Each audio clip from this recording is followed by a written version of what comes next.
Starting from 1932, a 13-year-long mass rape and sexual slavery began in Japanese-occupied China and Burma. Japan started by setting up a few military brothels in its occupied areas, which is said to enhance the morale of Japanese soldiers. The widespread use of conversations did not start until the infamous incident, the Nanjing Massacre. During the 6 weeks of Nanjing Massacre, Japanese troops raped between 20,000 and 80,000 Chinese women. The horrifying incident was widespread around the world, and to prevent further mass rape and negative impact on Japan's image, Japanese officials expanded the use of conversations and kidnapped women from China, Korea, and many other countries to satisfy the Japanese soldiers' sexual desire. The girls in conversations did not have any names, but were called by numbers, showing the disrespect and dehumanization of women.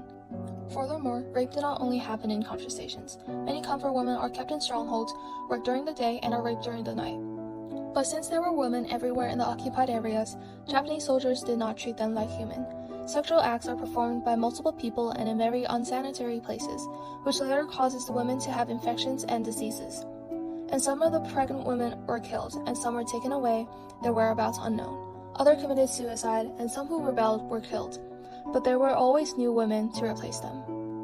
A Chinese survivor of the comfort woman system, Lan Ezhen, recalls her experience being raped by multiple soldiers when she was young. 往上戳，哗啦下来，咱就跑到这楼底下就各自走，你不敢看人，人脑前了是吧？也吃的，咱看人后摇摇，多穿有多裤子呗，也还叫人脱裤子了，然后就刺刀，要不这样。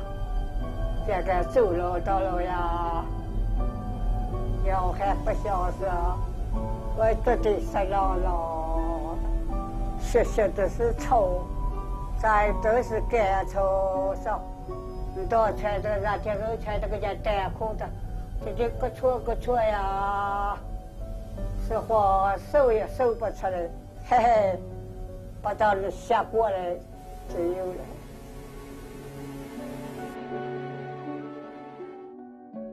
Till today, many survivors are still affected by this past experience, both mentally and physically. An anonymous survivor recalled her memory of being raped by 3 Japanese soldiers when she was only 7 years old, and said, "I have had to use diapers every day from the age of 7 till today."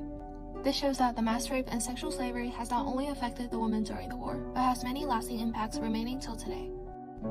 At the end of World War II, the evidence and documents about comfort women were destroyed by Japanese officials. This shows that the Japanese officials acknowledged the cruelty and inhumanity of this act, but decided to hide it and wait until all the survivors died. The women who suffered from sexual slavery felt ashamed and remained silent, while others died of infection, suicide, or were killed during the war, causing the brutal act of Japan to remain unknown until decades later. But the even more heartbreaking information is that many didn't even survive before the war ended. It is estimated that 90% of comfort women died during the wartime.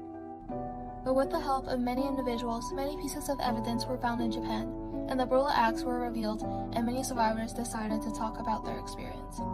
Many victims took their testimonies to court, but Japan denied the truth and did not apologize to the women who had suffered through this cruel history. The protests and calls for Japan's apology are still happening today, and the women who have suffered should not be forgotten.